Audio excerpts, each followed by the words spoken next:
Bon matin et bienvenue dans la petite météo du Tao.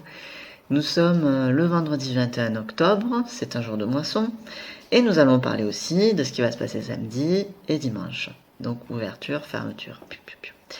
Voilà. Pour ces 3 jours, on va avoir les dernières libérations avant d'intégrer le prochain cycle. Et pour résumer, on va vivre d'abord, donc aujourd'hui, une phase d'épuration au cours de laquelle il nous sera donné l'occasion de réparer certaines erreurs du passé. Bon, pas toujours agréable, mais c'est ce qui nous est proposé.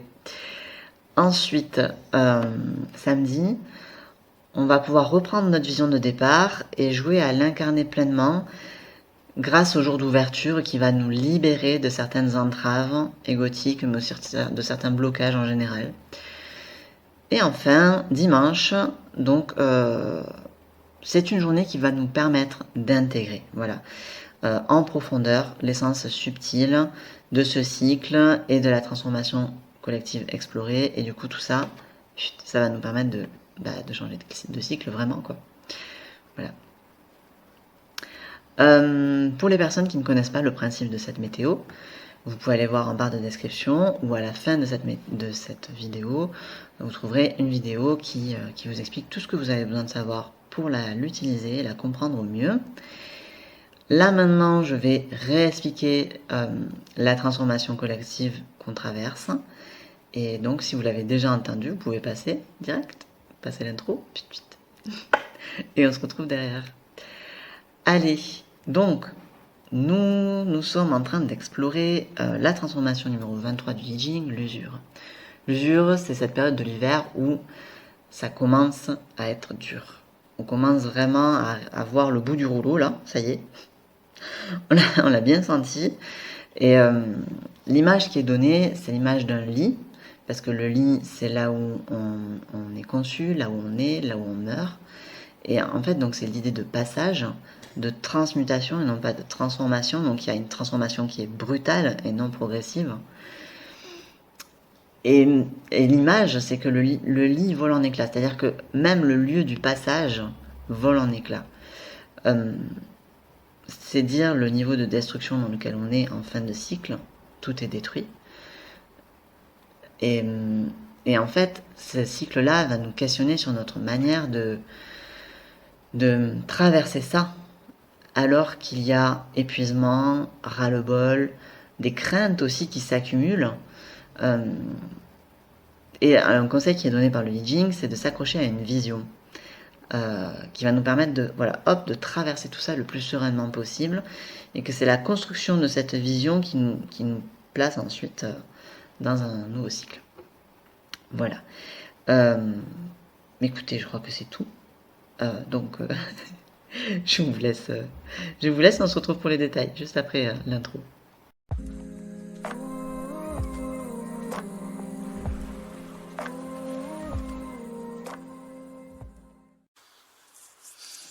Nous entamons donc la dernière partie du cycle sur ce vendredi quelque peu désagréable puisqu'il est placé sous l'influence de la 18e transformation du I Ching, le travail sur ce qui est corrompu. Pour vous donner une idée, la métaphore utilisée ici est celle d'une assiette de nourriture oubliée et infestée de vers. Bon appétit. Comme on est sur un jour de moisson, on risquerait clairement de récolter des choses nauséabondes et poisseuses. Mais le I Ching nous dit que ce qui a été corrompu par nous-mêmes peut être réparé aussi par nous-mêmes. On va donc avoir en fait l'opportunité de voir clairement ce sur quoi on peut agir et donc de faire un tri. Il y a ici une seconde épuration qu'on ne peut pas vraiment comparer au jour de destruction, mais qui a le mérite de nous enseigner comment fonctionne une fin de cycle. On voit bien que c'est par vagues successives, qu'on enlève des couches, qu'on avance toujours plus dans une forme de dépouillement.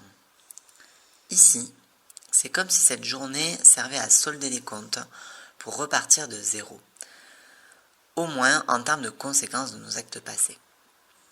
J'aime bien le fait que cette transformation intervienne sur un jour de moisson, parce qu'on a souvent une vision assez négative de ce type de moment, alors qu'au fond, ils existent pour nous permettre de participer pleinement à notre propre évolution. Samedi 22 octobre, nous serons sur le jour d'ouverture. Et là encore, la transformation du jour redouble le message. La transformation de la dispersion dans le I Ching nous parle ni plus ni moins de la dispersion de l'ego. Il y a clairement une projection dans un au-delà de nous-mêmes, une manière d'être libéré de certaines barrières égotiques. On peut en profiter pour reprendre la vision qu'on s'était construite en début de cycle et la repasser au filtre de cette nouvelle énergie. C'est comme si on nous donnait un ingrédient magique à rajouter dans notre recette pour que cette vision soit réellement élevée. Il s'agit donc de mettre les choses en perspective, voire même peut-être d'incarner déjà pleinement ce que le prochain cycle va nous permettre de vivre.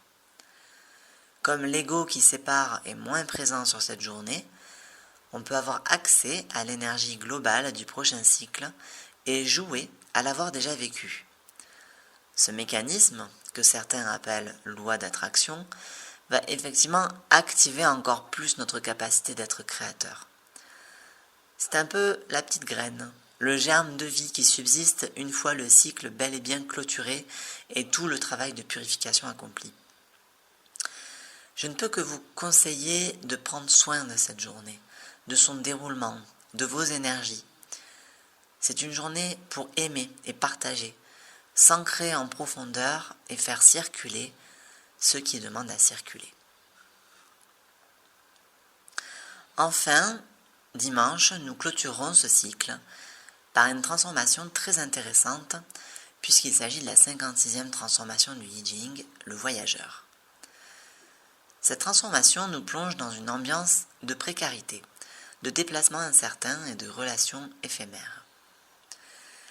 Alors que la transformation de l'usure, qu'on a travaillé donc tout au long du cycle, nous permettait d'explorer le passage plus ou moins brutal d'un cycle à l'autre, celle-ci semble nous placer dans une perspective bien plus vaste, à savoir que nous ne sommes que de passage, justement. Il y a un lissage ici, une banalisation de l'impermanence. Cette journée me donne l'impression de passer une sorte de pommade de sagesse. C'est comme si elle venait nous envelopper après un cycle plein de rebondissements. Vous vous rappelez, sur le jour de fondation, lorsque je vous disais qu'on s'apprêtait à partir en voyage, eh bien voilà, nous y sommes. Au-delà des cycles au long cours, nous sommes en permanence traversés de cycles de temporalité différentes, que ce soit pour notre sommeil ou le renouvellement de nos cellules. Il s'agit donc, sur cette journée, d'intégrer pleinement tout ce qui vient de se passer et de s'ouvrir à ce que cette dynamique fasse partie de nous à chaque instant. Merci d'avoir regardé cette vidéo jusqu'au bout. Dites-moi dans les commentaires comment vous avez ressenti la journée de la veille et n'hésitez pas à me solliciter pour un tirage de I Ching ou pour un accompagnement personnalisé basé sur votre thème en astrologie chinoise. Et puis surtout, prenez le temps de sentir pleinement ce que cette journée vous propose d'unique. À demain!